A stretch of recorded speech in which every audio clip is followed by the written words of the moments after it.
is about making sure that law enforcement is held accountable. Every other workplace has accountability. We're not asking for more of this profession than we expect of any other. If you don't do your job, you shouldn't have your job. Amen. If you create a culture where no one can do their job, you need to act or be held accountable for their failures. No one deserves to die at the hand of law enforcement. Every time that it happens, it's a failure for us to hold our law enforcement accountable. And for every mother, for every father, for every son and daughter, it's imperative that we tackle this issue with legislative solutions, with executive actions, and community-based results that work. That is how we put an end to the pattern of Black lives being taken at the hand of law enforcement, whether it is during a traffic stop, walking in a park, or sleeping in your home. I'd now like to bring Representative Sheila Jackson Lee, who's the ranking member for the Subcommittee on Judiciary, over these issues. Thank you for your leadership.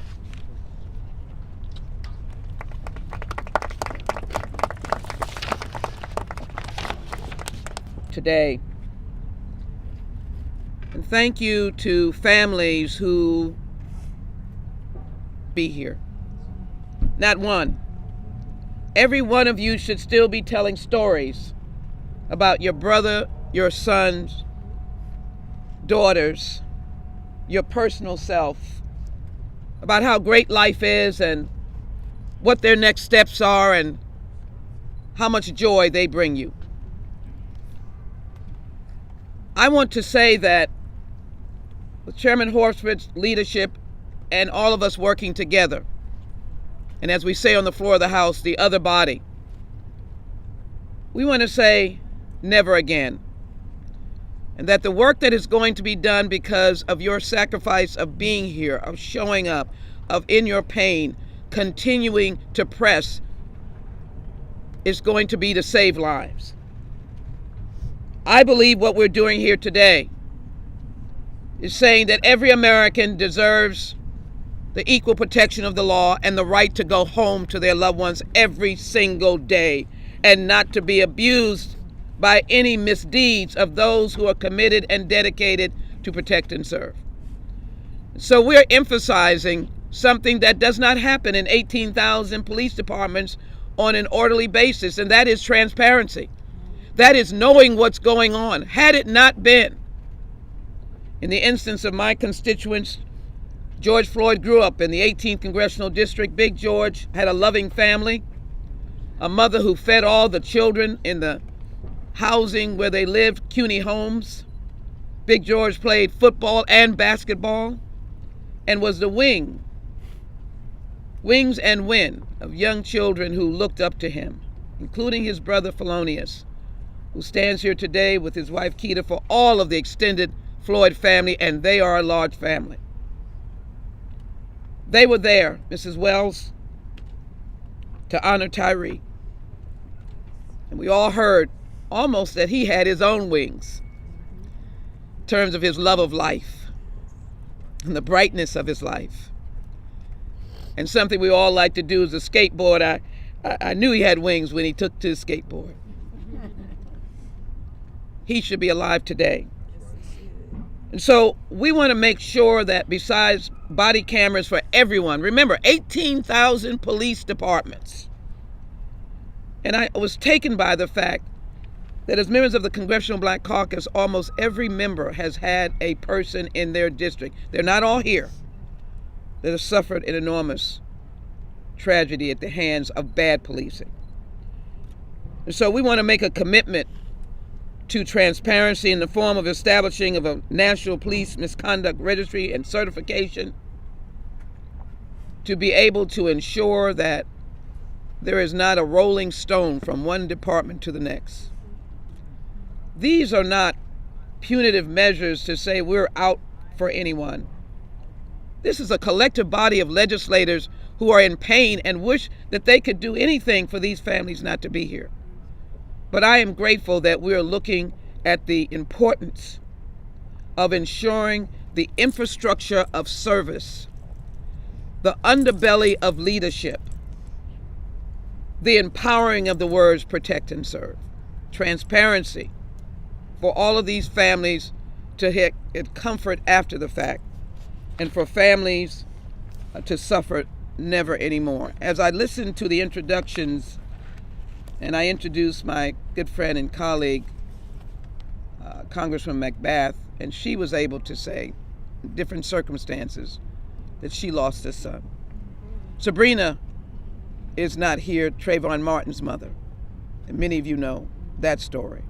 Abdou Diablo and Dr. Crutcher in Tulsa, Oklahoma's case is still unsettled. Mrs. Randall's case is still unsettled. How much more pain are we going to have to engage? I am grateful that what we see here today is a clarion call and a charge that we will not go backwards, we will go forward, and we will get it done now. Absolutely now. There is no option for failure. I will not accept it, and the Constitution gives me the right to fight for your rights. Thank you all.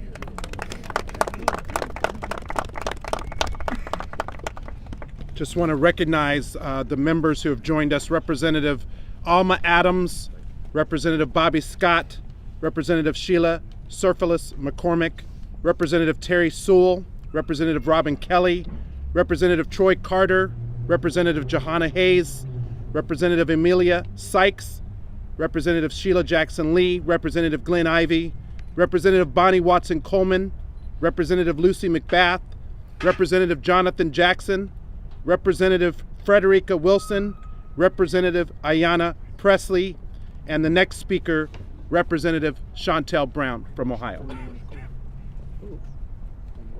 Representative Gwen Moore is also with us. And Representative Cori Bush. Thank you to all of our members and your guests for being here for this important message. Thank you, Mr. Chairman. As you can tell by the presence of the CBC, that this is a critical issue, and I cannot thank my colleagues enough, particularly the chairman, for pulling such an important conference together this morning. I want to thank my guests, the mom of Tamir Rice, for coming today, as well as the family of Jalen Walker, because Ohio's 11th Congressional District is no stranger to excessive and abusive police violence. Our communities should never have to make a choice between safety and justice. No one in our nation should fear interacting with police officers in their communities, but too many of us in Black and brown communities do that every single day. A simple police stop should never yield a death sentence. A simple police stop should never result in a death sentence.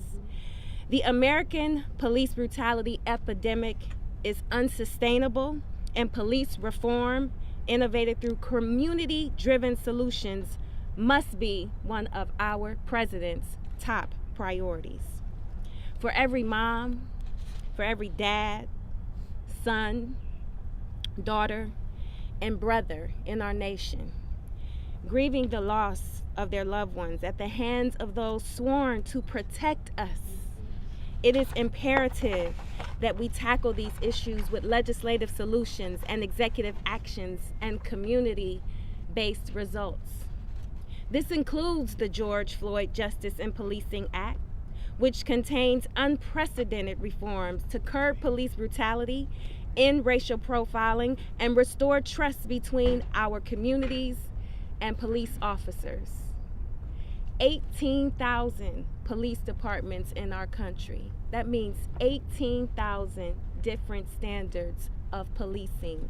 It is time we unify these standards, and this kind of bold legislation is how we take steps towards ending the pattern of Black lives being taken at the hand of law enforcement, whether it's during a traffic stop, walking in a neighborhood, simply playing in a park, or sleeping in their own homes. People like Ms. Rice know that bad policing exists regardless of political party and state of residence. And it is my prayer that Ms. Rice's attendance at the State of the Union will give her even more hope. And I say even more hope because as we speak, each time we speak, I see strength, I see resilience, but I see perseverance for a mom who is dedicated to getting justice for her son. This State of the Union needs to address the unnecessary deaths of innocent people at the hands of those sworn to protect and serve us. This cannot be the America that we live in anymore. This cannot continue to be the place where going outside of your home as a black man or black woman or brown man or brown woman does not guarantee you coming back because you are stopped by the police. So again, today I want to thank the families who are our guests, who are showing the world how important it is to address this critical issue. And you can count on us as dedicated public servants, as the conscience of the Congress, to continue to fight to make this a better place for all of us. Thank you.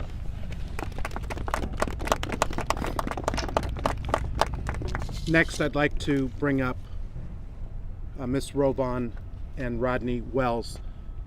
Ms. Wells, we expressed our condolences to you in advance. To have you here today as the guest of the CBC and in the gallery with the First Lady and the President and all of the guests who are in the gallery tonight, you are speaking for thousands, tens of thousands, hundreds of thousands of people on the issue of public safety, accountability, and reform. You said, Ms. Wells, that your son was on an assignment. We take up that assignment with you and with all of the guests and everyone else who believes in transparency, accountability, and standards for all of our communities to be safe, and we welcome you to the podium today.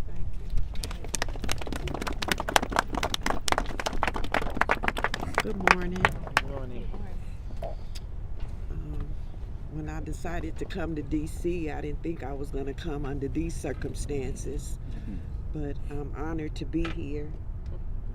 This has been a long journey for our family.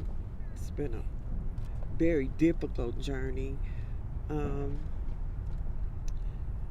My son, Tyree, he was a beautiful person. He had a beautiful soul, and this should have never happened to him. My son died less than 80 feet from my home.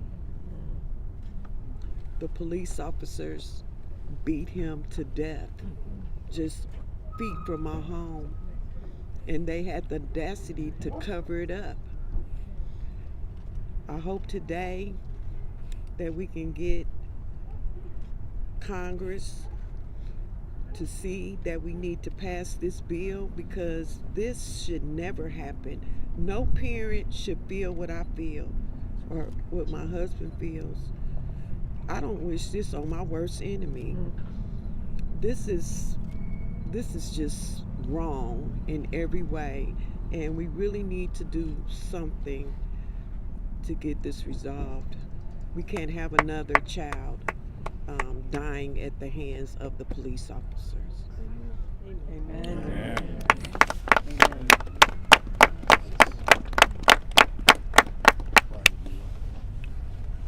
I want to recognize Attorney Ben Crump.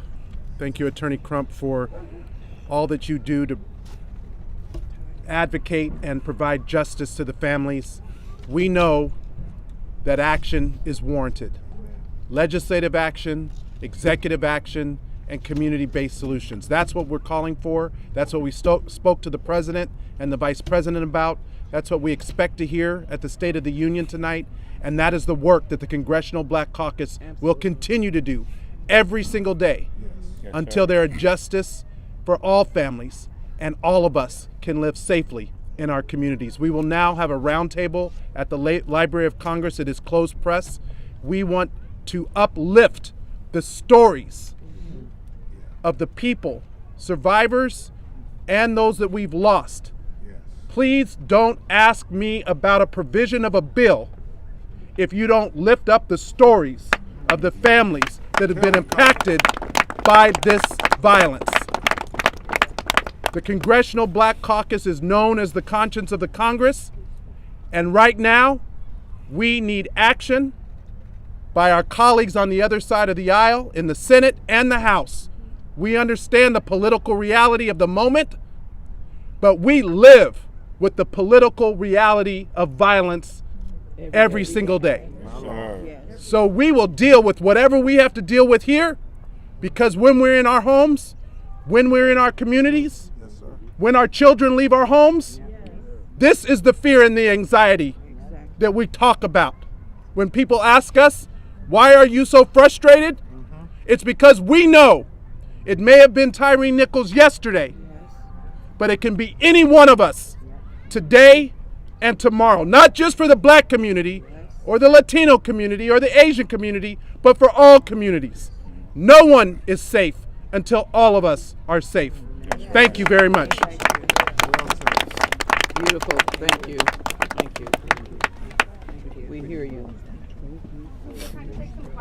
You should leave the family and walk towards the Library of Congress. You mentioned felonious before, right? I have not, but I would like to. We're going to walk this way. You just tell us. Yes, we're going to walk this way towards the Library of Congress. When you say walk what? We're going to walk this way towards the